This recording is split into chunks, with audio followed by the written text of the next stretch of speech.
안녕하세요. 은혜의 삼행시 조순호 권사입니다. 잘 계시지요? 오늘은 또 주중에 중간인 수요일입니다. 수요일이 제일 고비인 것 같습니다. 그죠? 오늘은요, 이별에 대해서 한번 말씀 나눠보려고 하는데, 어, 우리가 뭐 단풍이 떨어지는 것도 단풍나무하고 잎은 이별이다. 그죠? 그래서 우리가, 스트레스를 이렇게 지수를 정해서 이렇게 보니까 1번이 이별이라는 겁니다. 그만큼 이별은 참 스트레스를 많이 받고 힘든가 봐요. 근데 우리가 이별에는 여러 종류가 있습니다. 그죠? 사람과의 이별, 뭐 부모, 부부 간에, 뭐 자녀, 뭐 가족, 친척, 뭐 친구, 여러 가지 우리가 참 사람과의 이별도 있고요. 그 다음에 요즘은 또 동물과의 이별도, 그래서 뭐 강아지 뭐 장례식장도 있고, 뭐 강아지 뭐 추모 뭐 공원도 있다고 참 그런 과하게 그죠? 그렇게 하는 것도 있고, 또 이제 제가 오늘 말하고 싶은 거는 물건과의 이별을 물건과에도 이별이 있지 않겠나 이렇게 생각을 합니다. 그래서 제 그 남편이 타는 그 무소차가 2013년형으로 지금 이제 노후 경유 차량 이제 선정이 돼가지고 오늘 폐차를 해야 되는 거예요. 그래서 2004년부터 쭉 탄 건데 참 지금도 움직이거든요. 그런데 그거를 이제 뭐 미세먼지 뭐 이런 거 많다 해가지고 이렇게 나라에서 이제 폐차를 시켜야 되는데, 그래서 이제 그게 참 추억이 많이 있고, 남편이 저를 처음 만나가지고 제가 저 부산에서 이제 차를 안 가지고 이제 버스 타고 오면 그 터미널에서 만나가지고 그 장에 가가지고 막 이렇게 밥을 먹고 뭐 그 참 그 차에 이렇게 추억과 이렇게 긴 그런 기억들이 많이 담긴 차거든요. 그래서 그거 하고 이제 그 애를 말소시켜야 되잖아요. 폐차를 시키고. 그래서 참 지금 주차장이 묵직하게 놓여져 있는데 마음이 아픈 거예요. 참, 추억이 많이 있지. 이렇게 생각하니까 참 이렇게 좀 슬프더라고요.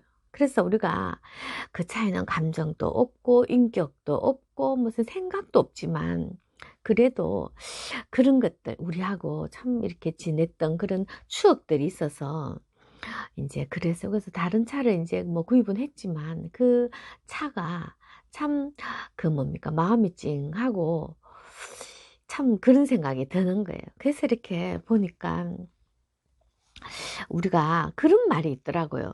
그 아무 관계가 없는 사람하고는 이별이 없다는 겁니다. 그죠? 아무 관계가 없는데 이별이 없잖아요. 그리고 또 우리 뭐 옛말에 옷깃만 스쳐가도 뭐 인연이라 하는데, 옷깃만 스쳐가고 만나지 않는다고 그거를 이별이라 하지는 않지 않습니까? 옷깃만 스쳐간 사람이 다시 연락도 안 하고 안 만난다고 해서 그건 이별이 아니거든요. 그래서 이별이라는 것은 사랑하기 때문에 이별이 있다는 거라는 겁니다. 그래서 참 우리가 비록 생명이 없고 인격이 없는 그런 물질과의 그런 이별도 참 마음이 찡하다 이런 생각을 하면서 참 이별이 없었으면 좋겠다라는 생각을 하다 보니까 우리 지금 가까이 있는 우리 뭐 부모, 형제나 자녀나 뭐 교회 성도나 아니면 이웃이나 친척이나 친구나 그런 정말 가까이 있는 사람들한테 옆에 가까이 있을 때 정말 잘해야 되겠다. 이별을 생각하고 언젠가는 이별이 있잖아요. 그래서 그런 걸 생각할 때 인격이 없는 그 물질과에도 참 마음이 그런데, 그래서 정말 가까이 있는 사람에게 다 챙기고 그다음 배려하고 사랑해야 되지 않겠나. 참 우리가 그런 이별을 맞이하고 난 뒤에 정말 힘들어하고 막 그렇게 하는 것들이 참 얼마나 그 후회스럽고 어리석은 일이겠습니까? 그래서 요즘 뉴스를 보면 길을 가다가 뭐 갑자기 차가 뭐 인도를 덮쳐갖고 뭐 죽기도 하고 갑자기 뭐 너무나 그래서 지금은 너무나 혼돈의 시대여가지고 우리가 앞 일을 생각을 할 수가 없는 거예요. 그래서 성경에도 내일 일을 생각하지 말라, 뭐 염려하지 말라 이런 말도 있는데, 정말 우리가 한치 앞을 모르고 내일 일을 모른다는 게 정말 요즘같이 혼돈되고 막 이렇게 복잡한 이 시대에는 정말 그런 말이 맞는 것 같아요. 우리가 코에 생기가 있지만 이 생기가 언제 어떻게 될지 아무도 모른다는 겁니다. 그래서 오늘이 마지막 날인 것처럼 살고, 오늘 출근하는 사람에게나 아니면 뭐 출근하는 자녀나 이런 여러 사람들에게 이 시간이 마지막이지 수도 있지 않겠나. 그런 걸 염려하면서 최대한 우리가 할 수 있는 그런 마음의 표현, 사랑의 표현은 꼭 해야 되겠다. 그런 생각이 드는 거예요. 그래서 저런 노후 차량도 나라에 그런 정책이 없으면 아직 뭐 더 타도 되지 않겠습니까? 근데 그런 뭡니까? 나라의 그런 대책 때문에 그런 일이 생기지 않습니까? 그래서 우리가 앞으로 어떻게 될지를 잘 모릅니다. 그래서 참 오늘 낙엽도 뚝뚝 떨어지고 이제 끝나가잖아요, 가을이. 그리고 참 저는 가을 되면 개인적으로 참 슬픕니다. 제가 가을에 이혼을 했거든요. 그래서 참 가을 되면 되게 마음이 많이 힘들어지더라고. 시간이 많이 지나도.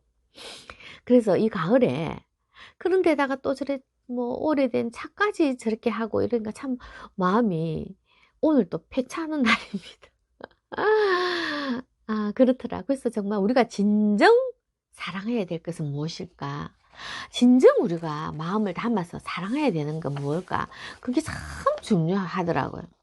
그래서 정말 이 떠나가는 가을에 진정 우리가 사랑해야 되는 거, 우리가 진정 이별해야 될 것이 무엇인가 한번 묵상을 했으면 참 좋겠습니다.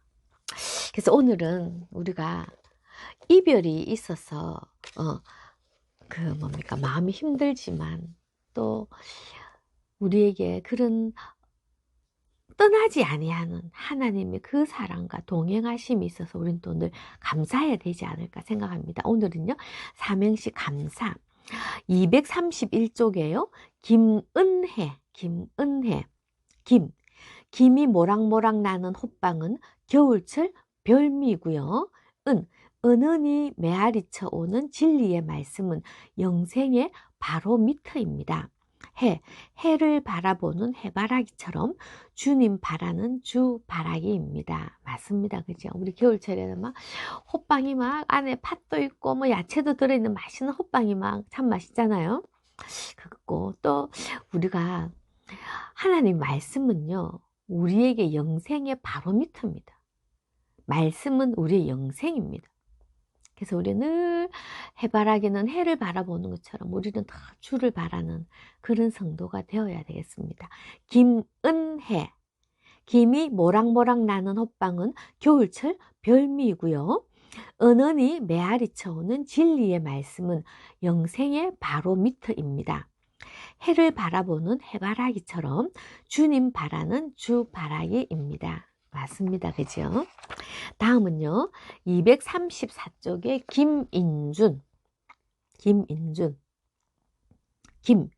김치의 맛은 냉장고가 좌우하지만 인생의 맛은 감사의 분량이 좌우하지요. 준비하세요. 넘치도록 드릴 감사의 바구니를. 맞습니다. 참 우리가 저희 집에는 아직 김치 냉장고가 없는데 김치 냉장고도 요즘 얼마나 무슨 뭐 칸칸이 뭐 그 음식의 뭐 특성을 따라서 뭐 익혀주는 맛이 다르다고 하는데, 정말 김치 냉장고는 참 김치의 맛을 이렇게 정하기도 한답니다. 그리고 우리가 정말 인생의 맛은 얼마나 내가 감사의 분량이 있는가에 따라서 인생의 맛은 정해지는 것 같아요. 그래서 우리가 우리 주님께 드릴 감사의 바구니를 늘 준비해야 될 것 같습니다. 그죠? 김인준. 김치의 맛은 냉장고가 좌우하지만 인생의 맛은 감사의 분량이 좌우하지요. 준비하세요. 넘치도록 드릴 감사의 바구니를. 아멘. 다음은요, 237쪽에 서러워 가슴 앓고 목 놓아 울었습니다. 장님처럼 앞만 보고 울었었지요. 원대한 계획을 가지고 계신 주님을 만나기 전에는요. 아멘. 우리가 정말 주님을 만나기 전에는 정말 내 슬픔에, 내 환경에 서러워서 얼마나 많이 밤을 새워서 울고 가슴을 찢으면서 울었습니까? 그죠? 그래서 정말 장님처럼 앞을 보지 못하는 소경처럼 정말 그 뭡니까? 내 앞만 생각하면서 얼마나 우리가 서러워서 힘들어 했습니까? 그렇지만 우리는 지금 주님 만난 지금은 주님이 우리에게 원대한 계획을 가지고 계시잖아요. 우리는 서러워 올 필요가 없습니다. 그죠? 서장원, 서러워 가슴 안고 목 놓아 울었습니다. 장님처럼 앞만 보고 울었었지요. 원대한 계획을 가지고 계신 주님을 만나기 전에는요. 아멘요. 그죠? 그래서 오늘은 이 가을에, 끝나가는 가을에 정말 우리에게 이별이 있는데, 단풍도 이별입니다. 그죠? 그래서 정말 여러 가지 이별 중에 우리가 정말 진정으로 이별을 생각하면서 진정으로 사랑해야 될 것이 무엇인지, 다가올 이별에 대해서 정말 진정으로 후회하지 아니하고, 그죠? 그렇게 할 진정한 사랑이 무엇인지 끝나가는 이 가을에 한번 묵상해 봤으면 좋겠습니다. 감사합니다. 안녕히 계십시오.